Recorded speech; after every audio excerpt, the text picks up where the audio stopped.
Throughout the entire Avatar: The Last Airbender series, there is one line that gives me chills more than any other. You muzzled Appa?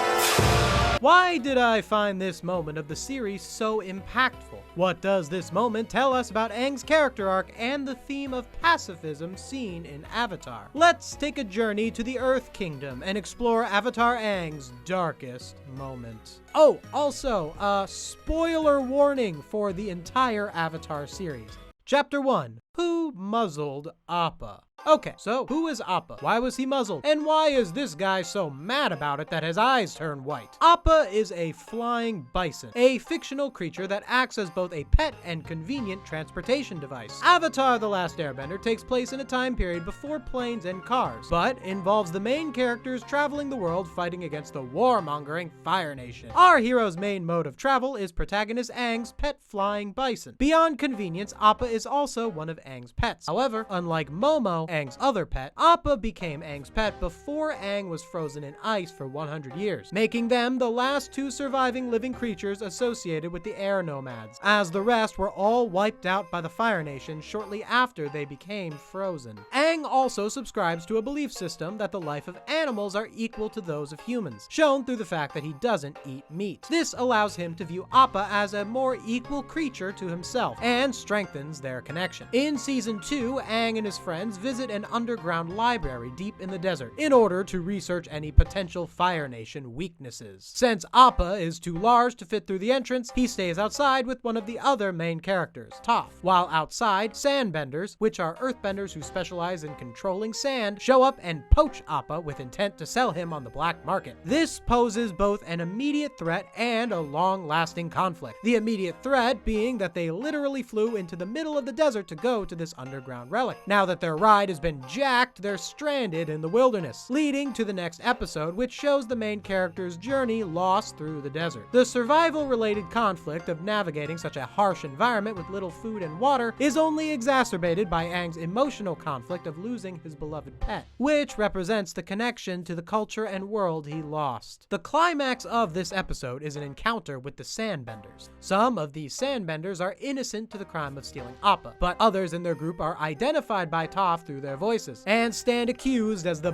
Bison Poachers. It is at this moment that we see Aang at possibly the angriest he ever is in the entire series. He yells at the Sandbenders, destroys their sand ships, and demands to know what happened to his bison, at which they say they've already sold him. But the big moment of this scene is when Toph points the finger at a Sandbender and says, "That one said to put a muzzle on him," to which we get, "You muzzled Appa." And then Aang enters what is called the Avatar state, which is when Aang assumes the power of all the past avatars. Basically, Avatar's equivalent of Super Saiyan. The Avatar state as a concept has all of the trappings of becoming an overpowered character ability, but the writers seem to understand that potential pitfall, and throughout the story they use the Avatar state not as a be-all end-all way for Aang to solve problems with violence, but as a power far too strong to control that must be exercised with extreme caution. There are two major caveats to the Avatar state that makes Aang wary of using it. The first is that if Aang is somehow killed in the Avatar state, the Avatar cycle is broken, and there will never be a new Avatar born again, which would plunge this world into chaos. Now, that is the more visceral, literal reason to not use the Avatar state, but Aang's other hang-up on going into the Avatar state is far more interesting. The first episode of Season 2 revolves around an attempt to force Aang to trigger the Avatar state in order to defeat the Fire Nation. This episode explores how little control Aang has over himself when he is in the Avatar state, and he fears how this could lead to someone getting hurt or killed. Aang is a hardline ideological pacifist who is morally against the taking of life in any way. Unfortunately, as the Avatar, his duty is to keep balance between the four nations, and one nation, the Fire Nation, has been waging war for 100 years, meaning that Aang must now become chief combatant in that war. In the Avatar state, Aang is so powerful and so not in control that he worries he would definitely take the life of someone, either Fire Nation or other, should he use such a power. Because of this, Aang mostly avoids the Avatar state, and the power is used quite sparingly throughout the series. But not only can Aang not control himself in the Avatar state, he also can't control when it's triggered. In times of great emotional distress, his eyes and arrow turn white, and it's time to run. So, this moment in the desert is one of those times when Aang goes into the Avatar state. But this one is a bit different from others. Most other times Aang goes into the Avatar state, it is because he or someone he loves is in great danger. But in this moment, the Sandbenders aren't being hostile. They're barely a threat, but the Sandbenders have wronged Aang and triggered the Avatar state. The only other moment I can think of where the Avatar state is triggered not by danger is when Aang learns that his people were wiped out by the Fire Nation. However, in that scene, there were no Firebenders for Aang to lash out against. In the scene in the desert, the Sandbenders who wronged Aang were right there in front of him, powerless. He could take vengeance without taking a sweat. Of course, he doesn't. Similarly to how Aang's Avatar state was calmed down at the Air Temple, Katara is able to break Aang out of his Avatar state at the end of this episode. What makes the Sandbender confrontation so compelling in regards to Aang is that it is a time in the series where Aang's pacifist ideology is put to the test. And this scene informs more than you think about what it really means to be a pacifist.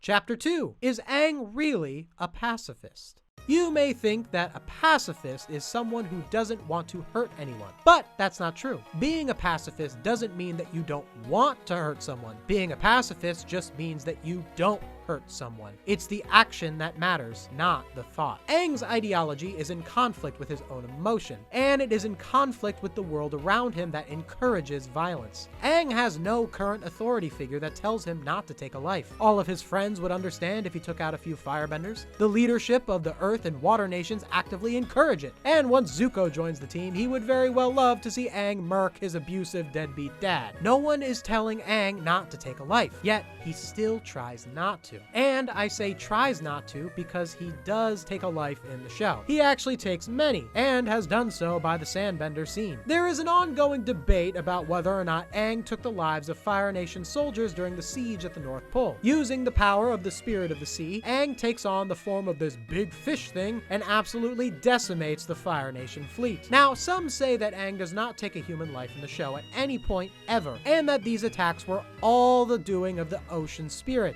I guess you could look at it that way, but I mean, that is Aang's body doing the movements within the spirit, and also Aang is glowing the same way he is glowing when he is in the Avatar state. While he may have lacked some control due to being in the Avatar state and fusing with the Ocean Spirit, the notion that Aang lacked free will completely in this moment not only seems unlikely, but would also be a little narratively dissatisfying. What weight would this action have if it was just some spirit we have no connection to? It's far more meaningful that Aang, a character that we care about, is complicit in taking the lives of these Fire Nation soldiers. Was it justified? As far as the rules of war go, yes, as those soldiers were invading combatants. As far as Aang's personal ideology goes, no. There's one other important moment in the desert episode that shows Aang's struggle to maintain his pacifism. While in the desert, Aang and friends are attacked by these vulture-wasp hybrid monsters. One of these creatures picks up Momo, Aang's other pet, and carries him off. Aang says, I'm not losing anyone else out here. And goes to save his beloved pet. Aang is able to successfully free Momo using airbending in a way that does not seem to harm the wasp vulture. However, once Momo is set free and the beast is fleeing, Aang continues pursuit and fires off an airbending attack that kills the animal. It wasn't self-defense, it was vengeance. This is truly Aang's lowest point in the series and his least pacifistic act. I do want to point out that there is a line in one of the final episodes where Aang directly claims he has never taken a life, because taking that line at face value does devalue my claims about the vulture wasp and the Ocean Spirit attack. I'm not sure why Aang says this. I almost see it as kind of a plot hole, because Aang does seem to feel regret about the Siege of the North in other episodes, and the vulture wasp slaying is pretty unambiguous. I just felt I needed to point out that this line is said later. If anyone has any ideas as to why this contradiction exists, please let me know in the comments below. The vulture wasp moment, coupled with an earlier remark from Aang who ominously famously says, "Maybe we can find some Sandbenders." It seems that Aang is out for blood when he encounters the men who stole Appa. While what the Sandbenders did was a crime, harming them wouldn't bring Appa back. It wouldn't protect the safety of himself or any bystanders. It would be nothing more than revenge. Unlike that unlucky vulture wasp,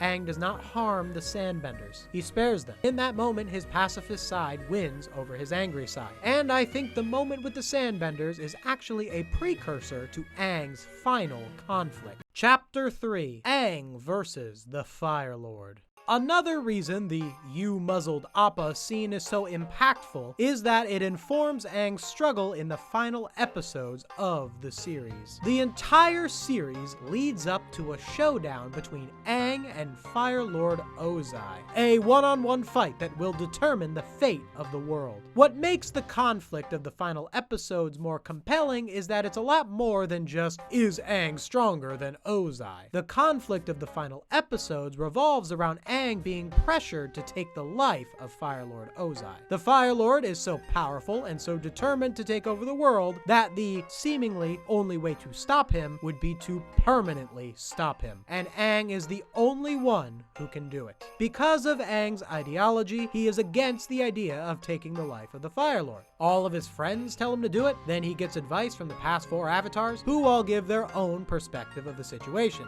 Once all those perspectives have been laid out to Aang, he does believe, at least for a moment, that he has no choice but to take out the Fire Lord. It may seem that Aang's lack of willingness to end the Fire Lord is a weakness, and that he is only making it harder for himself by not doing it. I actually believe it's the opposite. Killing the Fire Lord would be easier. Take this moment where Aang redirects lightning and has a chance to fire it right at Ozai's evil face. He looks over, sees the fear in the man, and decides to fire the lightning away, sparing his life. One might think that this was easier for Aang to do. I would disagree. I think that not firing that lightning at Ozai was the far harder action to take. I would think that every fiber of Aang's being wanted to zap him. The man who represents the elimination of Aang's people. The man who represents the destruction of the world today. And the immediate threat to Aang's safety in that moment. Every instinct Aang would have would tell him to end it swiftly and decisively, but he doesn't. In the end, Aang holds to his ideology and leads to a better outcome. So that's what I think the Sandbender "you muzzled Appa" conflict tells us about Aang's character and the nature of pacifism. Aang's beliefs aren't a weakness. They are a strength and something worth preserving and fighting for. Even as the Avatar, the highest moral authority in that world, Aang believes he has no right to take anyone's life. And if he has no right to do so, then no one does. Hey, if you like this video, maybe you'd like to check out this other video right here. Or if you're interested in checking out some of my gaming related content, check out this video right here. Thank you so much for watching. See you next time.